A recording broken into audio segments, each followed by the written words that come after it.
Tim, welcome to the 864 podcast. We're super excited to have you.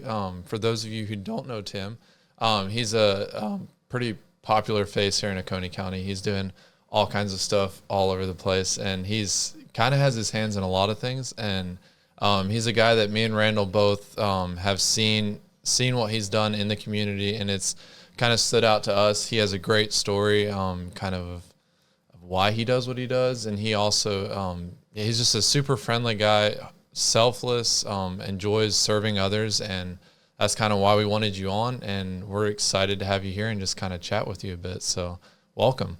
Cool. Thanks for having me. Yeah, Glad to be here. Yeah. I guess just to start us off, what do you do? Tell us just a bit about what you do, and then also what brought you to Oconee County. Well, that's a bit of a long story. So there was this girl I met online, and I really didn't know anything else about Oconee County. Really? And I did not actually get my driver's license until I was about 24 years old. Oh, wow. I had a permit from like 19 to 24 and just kind of hitched rides, rode the bus, did my thing. Originally, I'm out from California, the Bay Area. Okay. And 24, got my license, took a road trip across the United States. Oh, that's amazing. And on the way, I decided, there's this girl I knew. I'd stop in Oconee County and, see if I can find work, see if that relationship would work out. It didn't, but that's okay. I met Joe Backer. Okay. When I was volunteering at the soup kitchen, and he connected me to Davis, his nephew, and that was kind of from there. I just started meeting people, getting connected with things. That was about 2011, so 12 years ago. Wow. Been out here for 12 years. Found some work, settled in, met a lot of people, started working with different ministries, and yeah, I'm still here. It's a nice place. Yeah, wow. So before you got here, though, we'll back up a little bit and back to California. What were you doing there? Why did you decide to leave? Yeah, so out in California, I was a computer technician. I was self-employed as an independent contractor doing computer repair work, but pretty much I had this one client that was most of my income. Okay. And that was a medical clinic out in Watsonville, California. Had started out, he actually was the first one to hire me, as a contractor. I guess backing up a little bit more, I was a volunteer at the Paro Valley Historical Association, which is our local historical association, and the docent was actually the one who referred me to her doctor. Oh, wow. Said he had just lost his primary IT, and he was needing someone to replace him. And I said, well, I fix printers and I set up computers. I don't really know a whole lot about IT management, but, he was open to letting me learn on the job. Yeah. And so we had a 15-minute interview. We sat down. He didn't ask me anything about what my qualifications were because awesome. I'm self-taught. Yeah. I don't have any papers. I didn't go to college. I don't have a GED. I didn't graduate. Wow. Everything was learned through experience and just having opportunities like that come up. And 15 minutes, he said, okay, well, can you come in tomorrow? And that was it. That's awesome. And went from fixing printers and, a lot of just the basic computer repair stuff for they had 7 cardiologists there. And eventually went all the way from there within 5 years to writing software, wow. Interfacing between, the reception software and their EMR. Wow. Wow. So that was cool. And you did all that without any formal schooling? So I was homeschooled. Yeah. Well, I mean, formal, higher education, for actual, that's incredible. I honestly didn't even know that about you, and that's blows my mind because I feel like you're probably the smartest person I know as far as computers go. And it's so cool that you've basically taught yourself all of that, and just through experiences and opportunities. That's incredible. I've always believed in hands-on education. I still encourage people go to school, Yeah. Yeah. pursue Obviously. college. For me, so I was homeschooled, and my mom hated school when she was growing up. She's the one who, and it was actually God that led her to homeschool us. There was 5 of us kids across 15 years span of ages. Wow. And God had called her to pull my oldest sisters out of public school. And when I was born, I'm the third. She actually started teaching us at home. Wow. And she really instilled in us a love for learning, because she felt that with a good foundation of, faith and a love for learning, nothing would be outside of our reach. Wow. And that's where it came from. Yeah. So we just went from there. There are some good teachers out there. Yeah.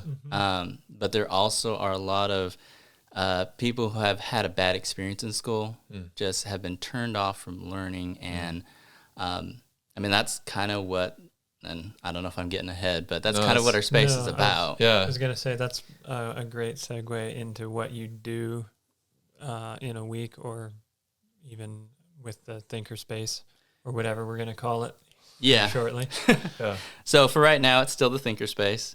We're working on a renaming. Found out that Thinkerspace is actually trademarked only a few years ago too. Oh wow! So just missed it. Yep. Yeah.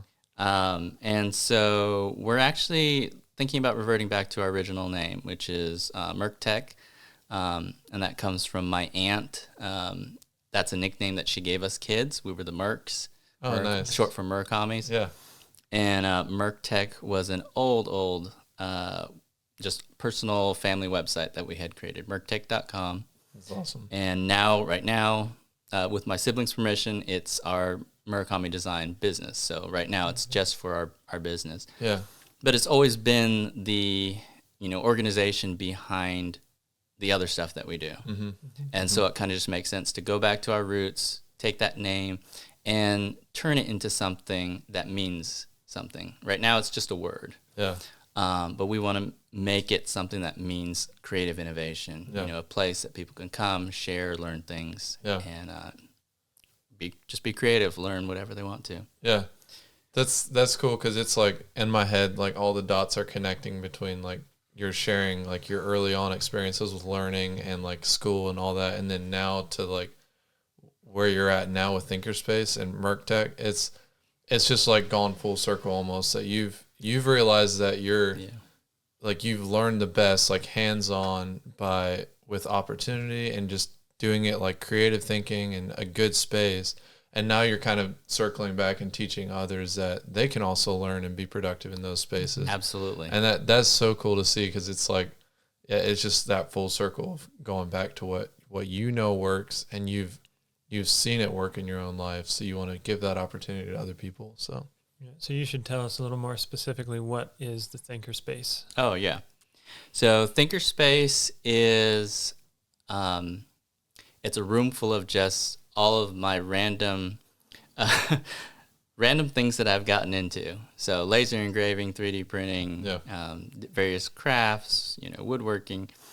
And we wanted a space that I could take everything that I had invested in as either hobby or for business, and allow other people the opportunity to access that same thing. Because we believe that the disparities between those who have and have not is access. Mm-hmm. And, we had all this equipment sitting in the back bedroom.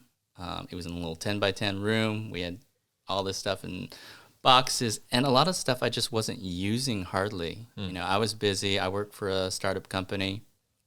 I was involved with 3 different ministries at the time, and I really didn't have a lot of time to utilize equipment. And we had 3 guys living with us at the time,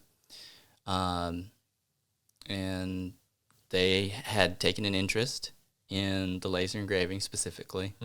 And we were like, you know what? It would be great to allow other people that same opportunity to get excited about a new skill, be creative.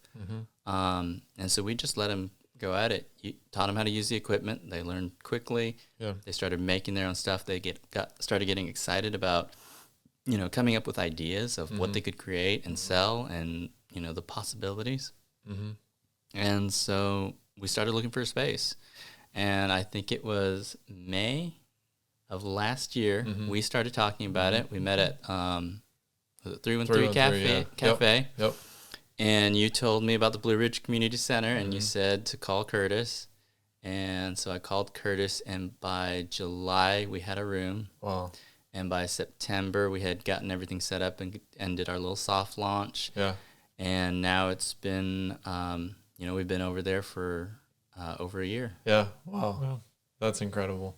So it's, like I really like what you're saying about even the, I forget how you worded it exactly, but it was something along the lines like somebody's success can come a lot from just giving them opportunity and like creating the opportunity for someone else. And I love that idea because it's so true, because there's a lot of kids through adults that just don't have the opportunity to work with stuff with their hands, like a 3D printer, a laser engraver. Like, it's not, when you present it to them, you present it in a very easy to learn way, and it might be a machine that they would never have access to in a normal day basis, because it's not like cheap stuff. And so the way that you teach them how to use it, and you show them the capabilities of what they can do with their creativity, it's something that's really cool. And I think it leads to some really cool stuff, even if it's not directly like there might not be a laser engraver for the rest of their life, but just kind of getting those wheels spinning on like, oh, I can do this, like I can do something. Yeah. And I also think that's so much of like, there's the saying, idle hands are the devil's workshop, which is true. And I think part of the reason why it's true is in talking to a lot of the kids in the Seneca area there, Mill Hill or whatever, a lot of them already think they know what their life is going to end up as, because they don't see those opportunities and they don't see any way out of the lifestyle they're already in, or maybe their family's been in, and all their friends and pretty much everybody they know. But a little spark of creativity and, some kind of opportunity can go a long way. And even just that mindset of like, I'm not just going to stay stuck here. There is better things out there for me. Yeah. Yeah, that's so true. So yeah, I guess you told us a little bit about Thinkerspace, but I know you're involved in a lot of other things that maybe aren't like official involvements, but even the work you've done with people, like helping them find shelter, helping them get groceries, stuff like that. So like your normal week probably looks a lot different than a lot of other people. So every week looks a little different for that's week awesome. to week. That's awesome. So week to week. So maybe just kind of give us like a blip of like what your typical week could look like, because I find it super fascinating. Like, you'll tell me that, oh, Wednesday morning I'm taking 3 guys to go get groceries, or like different stuff like that. Like, it fascinates me, because it's not like, it seems like you just live very much with an open hand. And it's encouraging to me, because if I have a resource, I like to hold it to my chest, and like I don't want to just like share it with everybody. But I feel like when I've heard you talk and I've seen what you do, it's like it's encouraged me to just kind of like more live openly. Like, this is not all my stuff. So maybe just talk to us a little bit about different stuff, and maybe like how you got into that and why you enjoy it. And yeah, so I guess I'll just go through the week. Yeah. And we'll get into each one. So Monday, Wednesday, and Friday are my work from home days. Typically, either I'm working from home or the Anderson office. And the company that I work for is a startup company involved in increasing access to diagnostic healthcare. So they work with independent pharmacies to provide diagnostic testing, because they believe that better access to your diagnostic care is going to mean better access to health care. So we work with independent pharmacies and hospital systems to provide better diagnostic care. And then Tuesdays and Saturdays We help Miss Patsy Davis, who works up on the Mill Hill, providing meals for the homeless. Whatever comes up, she often has stuff that comes up, whether it's hauling furniture, helping different individuals' needs they might need. We'll often provide rides to people that need to go to the courthouse for appointment, because there is no bus route to Walhalla. Oh, wow. If someone has a court hearing that they need to go to, there's no way for them to get there using public transportation. Really? Wow. Yep. So often we'll help with that. We'll often help getting groceries because while you can take the bus, if you have 2 or 3 errands to run in a day and you're waiting 30 minutes to an hour for the bus, or you miss the bus, your whole day is thrown off. You may end up spending several hours riding the bus, and the stops you have to make may only be like a 5 or 10 minute drive away from each other. Wow. Plus transporting all the groceries you have for a week, because you're working a part-time job or a full-time job and juggling everything else you've got going on in life. You're probably only going to be able to go grocery shopping once a week, if at that. And you're going to have to haul that back on the bus somehow. So we just found that helping people with kind of that transportation is useful. Typically that's on Thursdays. We would do once a week. Thursday, it was only usually 1 or 2 people. But the thinking has always been, if we can help 1 or 2 people, that's 1 or 2 people that have life a little bit better. Often people think of, well, we have to get this program together first to be able to get enough people and enough money and resources in order to help people. But if everybody picks up 1 or 2 people that are either in need or at the edge of being at need. There's a lot of people right there at the fringe where I've often told people, everyone, no matter how good your situation is, you're 1 or 2 bad days away from being in that same situation. Wow. There's all sorts of things that can happen, financially or just health. So, every time I look at someone who's in need, I know that there were probably a line of circumstances. Some maybe wouldn't have been within their control, but often a lot of them are not within their control. And a few bad days, and now they're in the situation, and it compounds itself. There's so many things that can compound the situation that they get into. And I'd like to also go back a little bit, because you were saying a little bit ago how if everyone would I think you said something like if everybody would just do their part for the 2 or 3 people in their life that have that kind of need, that's kind of the idea behind the podcast, is to point out people who are stepping in and helping just a couple people really close by to where they're at, and encouraging those of us who maybe never even noticed that's a problem. Like one thing I thought of is I would never be able to tell you what the bus routes are like, because I've never been on the CAT bus. But just that idea of the church stepping into a role where we notice the needs around us, and we don't have to be the one that comes up with this elaborate plan to solve this entire problem. We can just be one of the hundreds in the area that gives somebody a ride to a courthouse. And if there's people out there that are wondering what they can do, that's a very simple way to help out. I love that, because like even when you were saying about how instead of just sometimes stepping in and like helping, like we want to start an organization, or we want to raise funds for it, we want to raise awareness for it, but it's really simple the way you put it. It's just like, see a need, help it.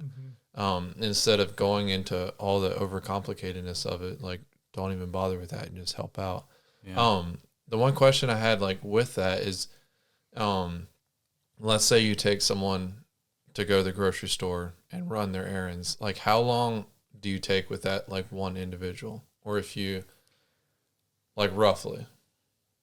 I would say maybe 3 hours. Okay. So like 3 hours once a week. So there was an elderly gentleman that we were taking for about a year, grocery shopping, and we would usually pick him up around 9 o'clock. And then we would typically be able to get him back home by 12 or 1. Yeah. So 3 to 4 hours. Okay. Yeah, and that to me is like the 3 hours you can spend with that person is like, and even just the consistency of doing it every week and like knowing that you're going to be able to have that opportunity to build a relationship and get to know them, talk to them, and you may be the reason that they still enjoy life. And because someone like that might, who knows what their life situation is, but they might just need a friend, and you stepping in and helping that basic need that they have could lead to so much more. And I think that's even a really cool opportunity that it takes you a couple hours in the week, and really that's not that much for as great of an impact as it can be. And so I think that's really cool that, just that the awareness there is awesome. And that's something that, I think a lot more of us should be aware of, and that those opportunities are out there. So I think that's awesome. So I'm still learning, and I'm glad you mentioned about like that time spent with the person. I got a little carried away with just focusing on the tasks, getting him to the grocery store, meeting the need. And the gentleman I was just mentioning, he passed away a few weeks ago. And one thing that, looking back, he would always tell me, like, you're always so busy, you're doing so much things. And one thing that I've learned since his passing has been slow down. Wow. Like, it is about the relationship. Wow. So it's definitely been something that's been on my mind lately, and something that I do want to, have change in the way that I do things. It's so easy for me to just jump up and try to meet every need and thing that comes up. I want to fill every space. If I've got time, I want to try to make it happen. Yeah. And sometimes that's not the way we were meant to operate. Yeah. We've been learning a lot about Sabbath lately and that space. And, even as we're actually moving from one side of the building to the other. We just got a room that's about 40% larger. And moving to the new room, I wanted to pack in the entire space. And my wife will tell you that, she had to stop me and be like, we don't need to fill this room up again. It's okay to have space. Yeah. Wow. And for me, it's like, oh, there's a corner, I can put something there. Yeah. And that's just how I'm wired. And fortunately, she's helped kind of balance me out with some of those things. Yeah, that's awesome. But yeah, I think that's how a lot of us are wired, is that we want to be efficient, and we want to fill up time, and we want to make good use of our time. But like we've talked on the podcast before now, and that we talked a little bit with JD about that, like just slowing down and like enjoying the moments, and like not just rushing through life, filling up your schedule to the peak, because like that 3 hours can either be a 3 hours, 4 hours when you're rushing through and trying to get the task done, trying to get them home, or you can take that time to just really speak into their lives. And I think that can be said with anything, like even the youth center. It can sometimes feel like we show up and we're like almost just trying to efficiently go through the night and like make it to 8 o'clock, send them home on time. But there's been a lot of times where it's like taking that extra time to drive a kid home, to do stuff like that you can really just, it's cool what can come out of it. So yeah. I love that. Yeah, that was awesome. I have a lot to think about, and so kind of moving on, but not, I don't know, transitioning, I guess. What do you find the most rewarding about what you do? So like it can either be with Thinkerspace or even like other stuff you do throughout the week. Like what's kind of the thing that you hold on to that you're like, this is why I do it. Like this is like what brings you the joy from that? And then also kind of with that, has there been like a specific thing that you look back on in the last like 5 to 10 years that has been like, that was a time where I want to remember always in my head, like a specific instance? Yeah. So that was probably the hardest question on here. Oh, nice. Just thinking about, because it's really hard to target just like one or even a few different memories, or like you said, the stories kind of all intertwine. You know, how we got to where we're at right now. But definitely the most rewarding part is seeing people's lives like change. Yeah. Seeing people who are just down and out see a potential for, hey, my life could, you know, life doesn't have to be like this. It could be better, even if it's just in one small way or another. For me, that's a satisfying part.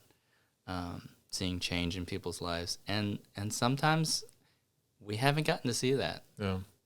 You know, there are some people that it's been over 10 years, wow, and they're still struggling, still in similar situations. Maybe it got a little bit better, but they're still struggling through hard things. And sometimes it takes time.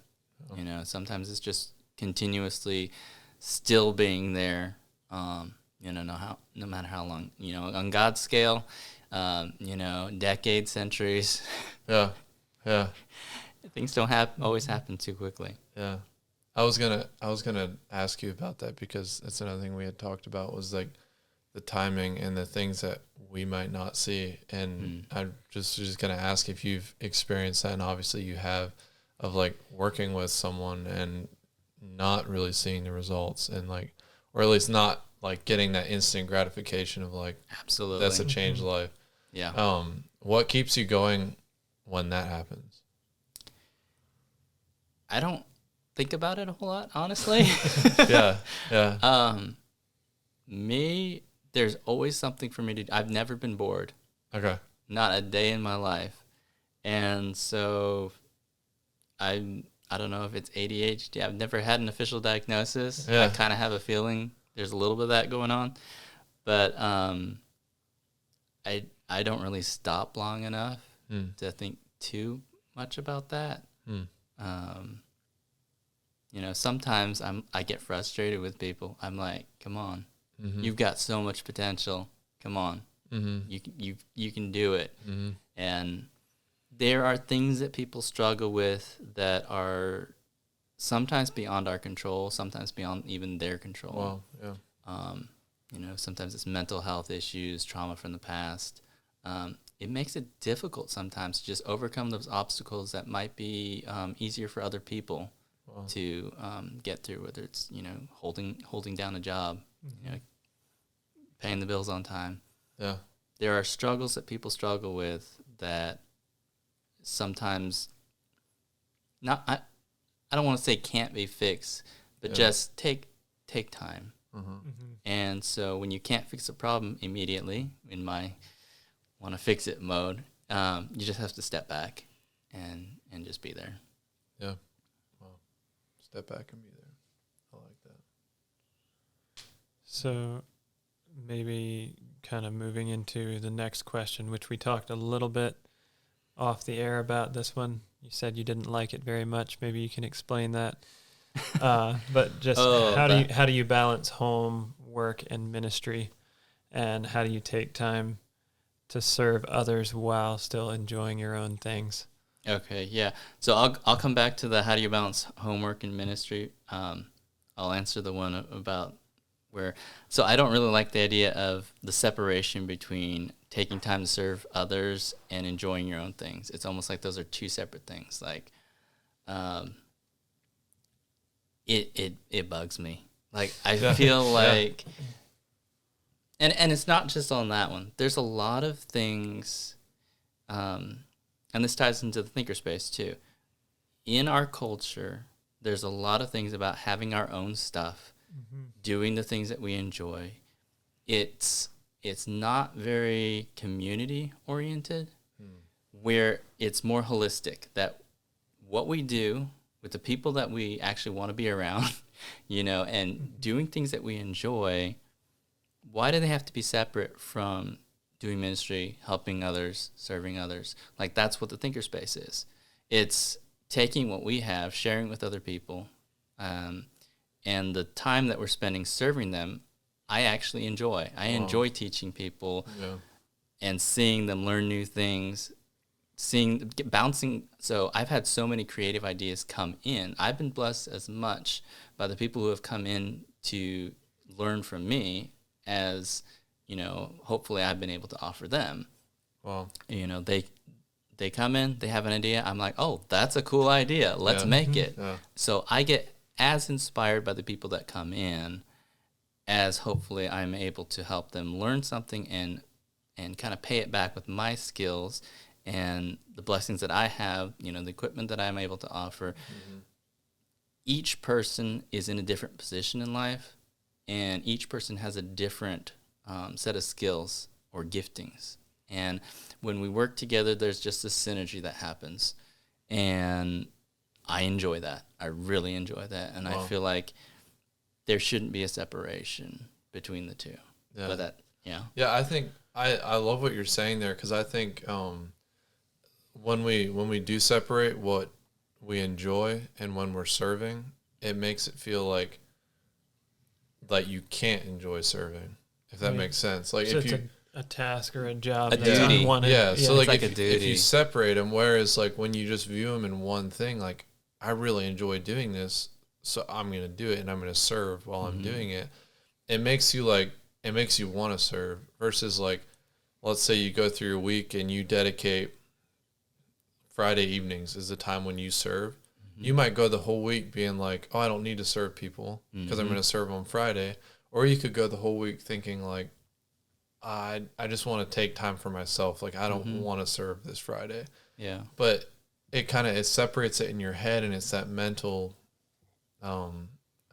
separation even more than it is just like physically serving. And I think what your view on it is awesome, is like, serving is what I love to do. And like, I'm serving people while doing what I love to do. So it's not really separate. And I think that shows a lot, because you serve so often, or like to like the outside person looking at your life, you would be like, he's literally always serving people. But it's because, I think a lot of it is because that idea of like, I'm having fun and I'm serving people. Yeah. So it's what I enjoy to do. Part of it too is alignment. You have to align what you're doing. So my work aligns with my values and service. Like, so even when I'm working, I'm, helping towards a certain service goal through the creative outlets. It's oriented towards a service goal. Yeah. And when you turn everything in your life in that same direction, then it becomes more cohesive. And we're still figuring it out. Yeah. Like, there's still parts of my life that aren't cohesive as much as I'd like them to be in a line, and it still feels like you're juggling things. But I think once you start turning your work, and most of the time, the hang-up, and again, this brings it back to what the thinkerspace is about, the hang-up is often you can't find that job that aligns with your values and goals. Yeah. Or you can't find, or the ministry that doesn't quite align and utilize your skills. So it's like, just do it. Just create those spaces of creativity. So if your skill is this, and this, then let's figure out a way to turn that into, profitability. And then let's also figure out how you can help other people with those gifts. Good. And when you're thriving in that gift, you're alive, because that's the way God created you to be. Wow. Yeah. I think that's one thing that I've realized, maybe that I've benefited from a friendship with you, is you don't exactly come from a traditional background, or not, maybe not inside the box. If the way you were raised, even the ideas that your mom had, and the way she followed God in some of the calling she felt like he was putting on her life, and how to raise you guys, I see how that's prepared you to even be able to arrange your life like that. Yeah, definitely. And there's a number of different conversations that come to my mind where you're like, you have this creative idea thrown out that's like not even in my line of thinking, something that I wouldn't come up with, and then I find myself going like, well, duh, why don't we think like that more often? So often I think people are trained to think inside a system, and it is actually possible to build your lifestyle around your beliefs and not just let the outside forces just conform your life into something that is less than ideal. That's something that I've learned from you as a person, I think. Yeah. One thing I will paint, though, is I don't know if anyone has the idea that we're like super profitable. I'm terrible with money. I'm terrible at making money. I have to align myself with other people that can figure out the financial side of things, because I typically just like, oh, here, just have that or give this away or try to make it as affordable as possible. So making money isn't a strong point of mine, but somebody else's skill is that. You know, definitely. And there's other people that, you know, we would like to partner with to grow and be able to continue to sustain what we're doing. But the thing is, God always provides. Yeah. So we've always been able to make ends meet no matter what the situation. You know, we live pretty simply, not very extravagantly. So this isn't going to get you rich. But you know, we've never been at lack either. Yeah. You know? And honestly too, like you've never to me seemed like you're miserable and unhappy. So it clearly doesn't. I mean, I'm sure you have highs and lows like everybody else does, but it's the kind of thing where you've talked about how serving and aligning that with your gifts brings you that joy that God wants us to experience. So I think even that is so much more valuable than anything you could put money on. So it's just aligning what you're doing with the gifts God has given you, and that like letting that click is such a cool idea, because that what you're saying about like God designed us in a way. He gave each of us gifting. So like when we kind of fill in that role while meeting the needs of other people. I forget who. There's this quote I remember from high school. It's like God's vision and plan for you is where your greatest strengths and the world's greatest needs meet. I like that. And it's like such a cool. I'm probably quoting someone, but I don't know who it is. I can't think of it. We'll Google it later. Yeah, we'll Google it later. Alex can put it up there somewhere. But it's such a cool idea of like the things you like to do and the things you're good at. Find what the world like. You'll be able to find something in the world that needs that, and so run to that, and then that's where you can really thrive. And I think even with me, like with the youth ministry, I love working with teens, and it's not everybody that you run into on the street that's like, I really want to spend an evening with 40 to 50 teenagers from Mill Hill. So it's, but like to me, I love that, and I love those teens, and it brings me joy, and it like gets me energized, and it's because, like you're saying, it's the giftings that I have been given and what the world needs, and it's that sweet spot. And you hit the nail on the head, and I think it's just exciting because like if people could just kind of find the things they're good at and then kind of look around them, it could be really cool, and it would lead to happy people, and then also a world that is having its needs met, and the people around that are having its needs met. So. And that aligns with business as well. When a good business is something that brings value to the person that you're bringing your product. Like, business doesn't have to be about commercialization. You notice the reason we're so far down this consumerism hole is because companies have been creating products to meet needs that people perceived needs. They create the perception of the need in order to make a product to make money, rather than products that are brought to market that really bring value to the customer, the end user, is taking that need and matching it to somebody who can fulfill that need. And that's how we should be making a living. And that's not the environment like we're in right now. Yeah, no, that's true. Yeah, I love that. Man, that was, I'm so glad you didn't like that question. That got to a lot of really good stuff. I love that. Yeah, and then I guess circling back to the first part of that is balance. Yeah, balancing home, work, ministry. It's been hard. Yeah. So and I can't imagine how hard it is for people that don't like have everything as aligned or enjoying it. But that balance is difficult, and we've swung through a lot of ups and downs. Me and my wife, I like to be busy. I like to have things to do. I like to get things done. I'm very task oriented. She likes to sit on the porch and watch the birds and shoot squirrels. Mm-hmm. And, I missed out on some of that time. We now sit on the porch like old people in our rockers and BB guns. Yeah. And, there's been some conversations we've had that I missed out on because I couldn't just sit and just be there. I always had to, let's go do something. Let's go, be making something or experiencing something. And sometimes it's just those times of sitting together in long gaps of silence and someone just says something out of the blue and the conversation starts. And so I'm figuring it out still. Rest.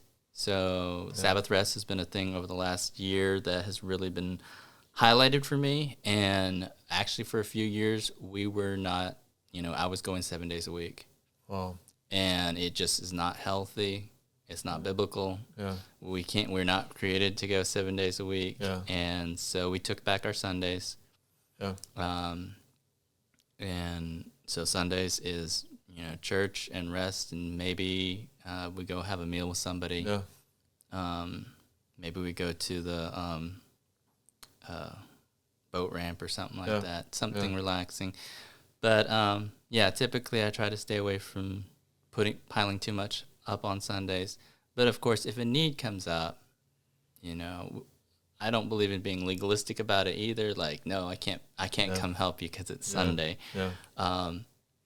Jesus said that, if your donkey falls in a well, you're going to go help him out. So if there's a need that comes up, we're absolutely ready and willing to go serve, whatever's. Just, we try not to make a habit out of that. Yeah. But then again, home, work, and ministry, the other half of it, because that's in more alignment, there doesn't have to be as much juggling. Yeah. So that's good. That has helped a lot. Yeah, that's good.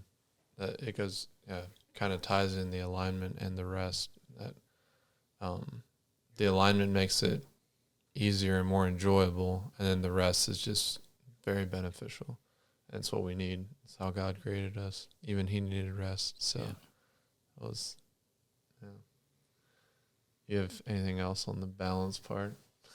I don't think so. Sweet. I was I had seen on the group text earlier something you got some kind of new piece of equipment into Thinkerspace. What's your latest and greatest item? It is a new laser.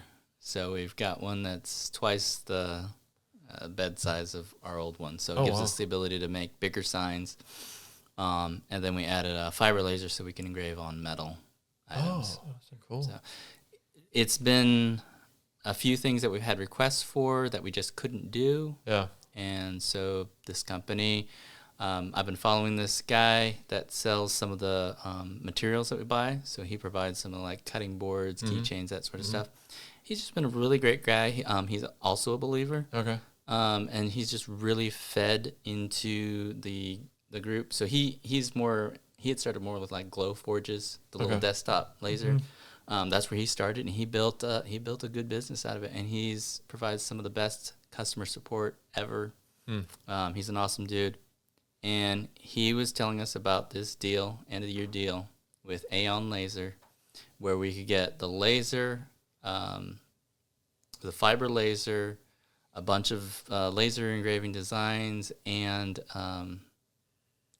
access to metal cutting services. So we've never had access to metal cutting, and so the company was going to provide a year of metal cutting service. And so we went ahead and took the dive and got it, and it just was delivered last week. Sweet. Nice. It's been 6 months, 7 months waiting. Oh, wow. Yep. Wow. Have you tested it out? Nope. Nope, not yet. We'll have it set up by next week. Okay, cool. So Cool. So, little plug if you wanna go see an awesome laser. Should be ready by the time this is out. Yeah, for sure. Get over to the Thinkerspace. Yeah. yeah. No, that's awesome. Yeah. In closing, I guess we can take 5 minutes on this. We can take 20 minutes on this, however passionate you feel about this. But what's one thing the world needs more of? And why does it need more of that? So I didn't really have an answer for that. My wife and I were talking about how, the world needs more compassion, and I do believe that. I think, though, based off of what the conversations we've been kind of having, the thing that's kind of formed, there's a lot of things the world needs right now. Yeah. But I think one thing that's on theme here is the world needs more people who are living out their full purpose, how they were created to be, whether it's in work, in ministry. And sometimes you can't get into that perfect situation where work, ministry. Mm-hmm. We believe that with the right infrastructure, people could. But, we just got started. We don't know. Is that true? Yeah. There's people who have been very purpose-filled, lived a life serving God, making a difference, and wasn't working in an ideal situation. Mm-hmm. So, don't wait for the perfect job, ministry, and life situation to serve, but definitely people living as God created them to be, just passionate. You come alive when you're doing stuff that isn't aligned with who you are. Yeah. So. Yeah, I was kind of thinking of the idea. We often see, I guess, service to other people as a sacrifice. Like you hear that word a lot, you sacrifice your time, your energy, whatever, for other people. And I feel like maybe we don't quite understand what we get back through some of that. I know you were talking about it, how you receive as much from the people you help as you give, for sure. And I think that's such a common theme. And so getting away from that mindset of we have this amount of time for ourselves, this amount of money we'd like to keep for ourselves, and maybe getting over that idea of it being a burden or a sacrifice, and maybe viewing it more as opening yourself up to the blessings God wants to give you through your interaction with other people as well. Yeah, this has been so encouraging, and I love how you wrapped it up with that, the world needing people living up to their potential and going after the things they enjoy and doing that diligently. And that's so encouraging, because don't let just the mundane cycle of life just go on and on and on, and not actually reach and try to do things that you really enjoy and feel like you're good at. And because I think that brings joy, and that brings it brings satisfaction, because you're doing what God's calling you to do. And another thing I just, again, has been going through my head this entire time, is just that idea of helping out the one or two people. And I think that's so cool. So if there's nothing else from this pod, there's so many good things that we've talked about, but I think that's the thing that's going to go on with me the most, is that what can we do for one or two individuals that need help around us? And instead of thinking that you have to do something grand, or you have to raise a bunch of money, or you have to start an organization, just reach out and help a few people. And I think that'd be so cool to see more people doing that. And we touched on it a bit too when we were talking with JD about if everybody in Oconee County would get around that mindset, it's just incredible how much that would change things. You don't need an organization at that point. If every believer in Oconee County takes one or two people that need help, there's so many people helping each other, and that can turn into such a such an awesome environment and such an awesome way to care for each other, because it could just lead to a lot of really cool things. So I think my biggest encouragement to anyone listening is live out what God is calling you to do and live up to that, and find your calling, find your gifting and pursue it. And then B, look out for those people around you and find those ways that you can bless one or two individuals and try to make it a weekly thing. Like, as hard as it might be to jump into that, step in and like do that faithfully. And Tim is a great resource for that. Patsy is a great resource for that. If you ever hoping to have her on at a later later date. We really want to have her on, because she's also an incredible person that does a lot of the same stuff you do. And just like leaning into the resources we have and the people that are out there already doing this, they'll know of people that you can help. So we really have no excuse of like, I don't know who needs help. Yeah. And hearing some of the things you said or the opinions that you were talking about, I was just like, I understand why this guy likes to work with Patsy so much too. Yeah, she's awesome. She's been a great, like, I like just serving with her and learning, because I'm not very street savvy. Yeah. And she's just got that sharpness where she knows what's going on, and she really speaks your mind. I kind of keep my opinions to myself often. Yeah. And sometimes that's what people need to hear. Yeah. Quick. Yeah, go ahead. Oh, I was going to add one more thing on the oh man, I lost my train of thought. Sorry, I shouldn't have. No. It's all right. It had to do with what you were saying about like helping the one or two people. A lot of people are already doing it. Mm-hmm. You are already doing it, typically within your own circles, though. And like you said about the awareness of what's going on, the reason people are often in those situations is because, we use the term marginalized. If we look at it not necessarily as marginalized groups, but that marginalized means that you've been kind of pushed off to the edges, margins of a page. And when you think of that the reason that they keep falling into the situations, further down into the situations they're getting into, is because when there's a need and there's no one that they can reach out for help, when your friend or your family member reaches out to you for help, right, you're there. Yeah. They have that support network to lean onto. Yeah. We find that most of the people that we serve don't have a support network to lean onto, or people that are in same or worse situations than themselves, because a lot of the people that we help are very generous. They're helping other people who are less fortunate than themselves, or giving away stuff of their own when they themselves are in a situation of need. But that's that support network. You're probably already doing it with your friends and family. It's making sure that no one falls through the cracks. Yeah, well, that's good. And catching those people that aren't connected. Maybe they're people who didn't grow up in the area, so they don't have a network of friends or family, or had something happen. Yeah. Yeah, like I love that, taking it a step further even, and bringing people into the fold that you're already a part of, and not necessarily just, when you say you're serving someone, don't just serve someone that you know very well or whatever. You can still do that, but go out and try to find those people that need help and that don't have that connection. And I love that. So I was going to say a quick blip about Patsy, that the other week, last week, I was helping our life group was at her house getting her yard ready for sod. Mm-hmm. And right towards the end, we were packing stuff up, and sirens went off, and she like perked up, and she's like, "Oh, that's in Utica." It's like, I gotta go. She hops in her car and like takes off, and I was like, "What just happened?" And she's off to go like see if anyone needs help, and that attitude is so cool. And so like, great resource to plug if you want to help someone and you need to find someone. Ask Tim, ask Patsy, ask one of us, and we can connect you to someone.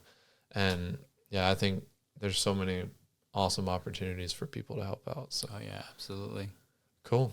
I think that's a wrap. I thoroughly enjoyed this. It was very encouraging to me, and I think everybody who listens to this episode will come away convicted and also encouraged to pursue what God has for them. So thanks, Tim. Thanks for having me. Thanks for what you do. thanks for the conversation. And yeah, I think that's a wrap.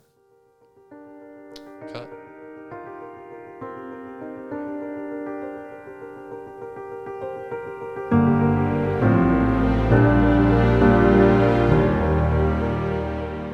Like and subscribe.